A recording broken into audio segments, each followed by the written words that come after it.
بسم اللہ الرحمن الرحیم۔ معزز سامعین و ناظرین، آج کی ویڈیو میں ہم وطن عزیز کے پاک فوج کے بارے میں مکمل معلومات آپ کو فراہم کریں گے۔ پاک فوج عسکری پاکستان کی سب سے بڑی شاخ ہے۔ اس کا سب سے بڑا مقصد ملک کی اراضی سرحدوں کا دفاع کرنا ہے۔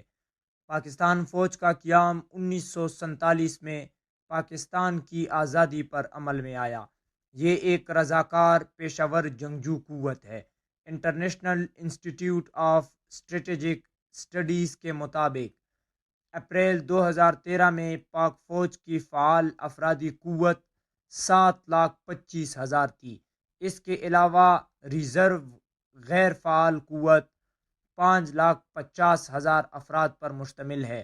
یوں ان دونوں کو ملا کر پاک فوج کی افرادی قوت کا تخمینہ 12,75,000 تک پہنچ جاتا ہے۔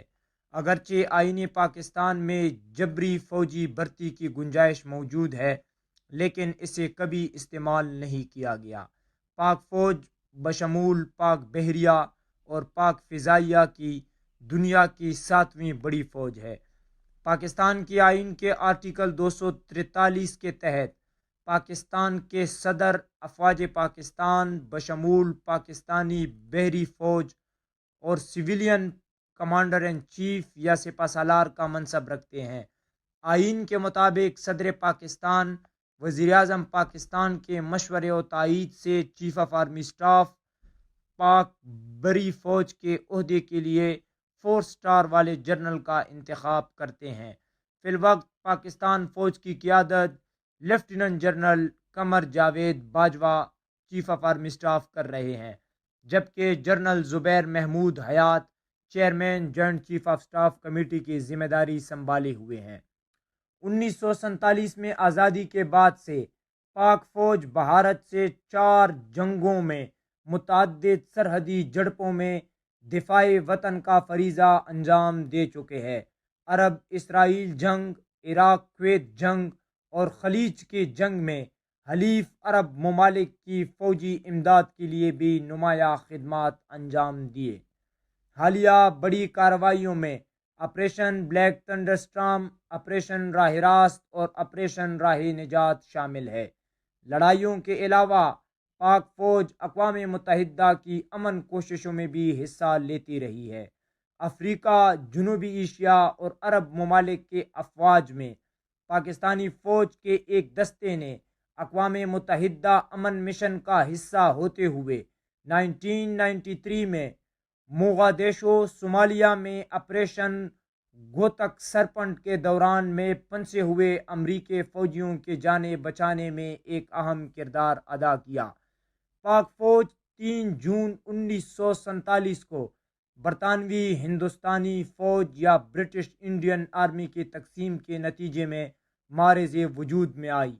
تب جلد ہی آزاد ہونے والے مملکت پاکستان کو 6 بختربند، 8 توپ خانے اور 8 پیادہ رجمنٹیں ملی، جبکہ تقابل میں بھارت کو 12 بختربند، 40 توپ خانے اور 21 پیادہ رجمنٹیں ملی۔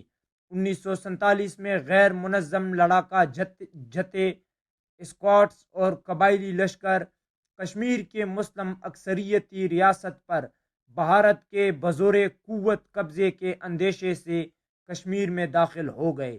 مہاراجہ کشمیر نے اکثریت کی خواہش کے خلاف بھارت سے الحاق کر دیا۔ بھارت نے اپنے فوجی کشمیر میں اتار دیے۔ یہ اقدام بعد میں پاک بھارت جنگ 1947 کا آغاز ثابت ہوا۔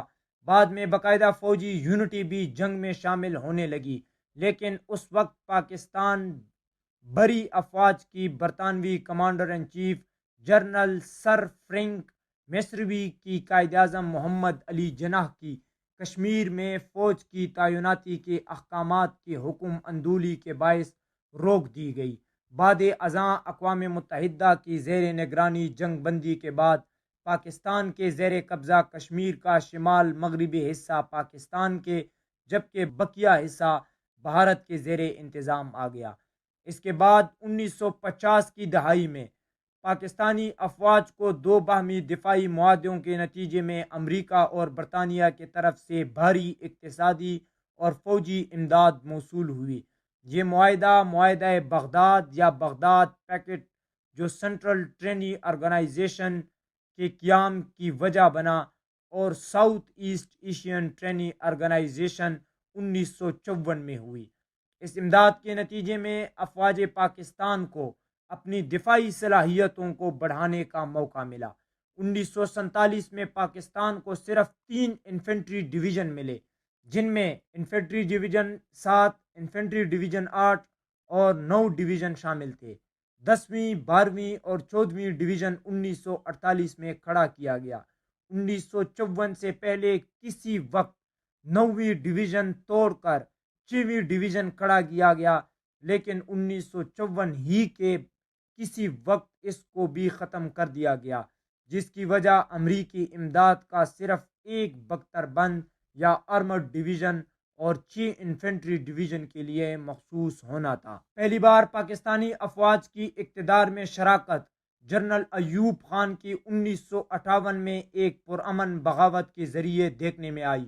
انہوں نے کنونشن مسلم لیگ بنائی، جس میں مستقبل کے وزیر اعظم ذوالفقار علی بھٹو بھی شامل تھے۔ 60 کی دہائی میں بھارت کے ساتھ تعلقات کشیدہ رہے اور اپریل 1965 میں رن آف کچھ کے مقام پر ایک مختصر جنگی جھڑپ بھی لڑی گئی۔ 6 ستمبر 1965 کی رات بھارت نے پاکستان پر اعلان جنگ کے بغیر حملہ کر دیا۔ پاکستان نے حملہ نہ صرف روک کر پسپا کر دیا، بلکہ 1200 کلومیٹر بھارتی علاقے بھی فتح کر لیا۔ پاکستانی فضائیہ اور توپخانے کی لڑائی کے دوران میں امداد نے پاکستانی دفاع میں کلیدی کردار ادا کیا۔ اقوام متحدہ کی زیر نگرانی جنگ بندی عمل میں آئی اور معاہدہ تاشقند کا اعلان ہوا۔ بھارتی مفتوحہ علاقہ واپس کر دیا۔ لائبریری آف کانگریس کی ملکی مطالعہ جات، جو امریکی وفاقی تحقیقی ڈویژن نے کیے، کے مطابق جنگ غیر نتیجہ خیز ثابت ہوئی۔ اگرچہ پاکستان اور بھارت کی جنگی تقابل کے بعد نسبتاً کہیں زیادہ کمزور پاکستانی افواج کا بھارتی جارحیت کو محض روک لینا ہی مندرجہ بالا دعوی کی تردید کے لیے کافی ہے۔ 1968 میں فیلڈ مارشل ایوب خان کے خلاف عوامی تحریک کے بعد انہوں نے صدر پاکستان اور چیف آف آرمی اسٹاف کے عہدے سے استعفیٰ دے دیا، اور جنرل یحییٰ خان نے اقتدار 1968 میں سنبھال لیا۔ 1966 سے 1969 کے درمیان میں 16ویں، 18ویں اور 23ویں ڈویژن کھڑی کی گئی۔ 9ویں ڈویژن کا دوبارہ قیام بھی اسی عرصے عمل میں آیا۔ جنرل یحییٰ کے دور حکومت میں مشرقی پاکستان میں مغربی پاکستان کے ہاتھوں روا رکھی گئی مبینہ سیاسی، معاشرتی اور معاشی زیادتیوں کے خلاف مقبول عوامی تحریک شروع ہوئی، جو بتدریج خلاف قانون بغاوت میں بدل گئی۔ ان باغیوں کے خلاف 25 مارچ 1971 کو فوجی کارروائی کی گئی، جسے آپریشن سرچ لائٹ کا نام دیا گیا۔ منصوبے کے مطابق بڑے شہروں کا کنٹرول سنبھالنے کے بعد تمام فوجی اور سیاسی بغاوت پر قابو پایا جانا تھا۔ مئی 1971 کو آخری بڑی مزاحمتی شہر پر قابو پانے کے بعد آپریشن مکمل ہو گیا۔ آپریشن کے بعد بظاہر امن قائم ہو گیا، لیکن سیاسی مسائل حل نہ ہو سکے۔ آپریشن میں مبینہ جانی نقصانات بھی بے چینی میں اضافے کا باعث بنے۔ بے امنی دوبارہ شروع ہوئی اور اس دفعہ بھارتی تربیت یافتہ مکتی باہنی گھریلوں نے لڑائی کی شدت میں اضافہ جاری رکھا، تاکہ بھارتی افواج نے نومبر 1971 میں مشرقی پاکستان میں دخل اندازی شروع کر دی۔ محدود پاکستانی افواج نے نامساعد حالات میں عوامی تائید کے بغیر اس جارحیت کا مقابلہ جاری رکھا۔ مغربی پاکستان میں پاکستانی افواج کا جوابی حملہ بھی کیا گیا، لیکن بالآخر 6 دسمبر 1971 کو ڈھاکہ میں محصور پاکستانی افواج کو لیفٹیننٹ جنرل امیر عبداللہ خان نیازی کی قیادت میں ہتھیار ڈالنے پڑے۔ 18 دسمبر 1971 کو بھٹو اقوام متحدہ کے جنرل اسمبلی اجلاس، جہاں وہ مشرقی پاکستان پر بھارتی جارحیت کے خلاف حمایت حاصل کرنے کی کوشش کر رہے تھے، سے بذریعہ خصوصی PIA کے پرواز واپس بلائے گئے اور 20 دسمبر 1971 انہوں نے بطور صدر پاکستان اور پہلے چیف مارشل لا ایڈمنسٹریٹر کے اقتدار سنبھالا۔ 1970 کی دہائی کے وسط میں سول حکومت کی ایما پر بلوچستان میں غیر ملکی اشارے پر بے امنی پیدا کرنے والے عناصر کے خلاف فوجی کارروائی بھی کی گئی۔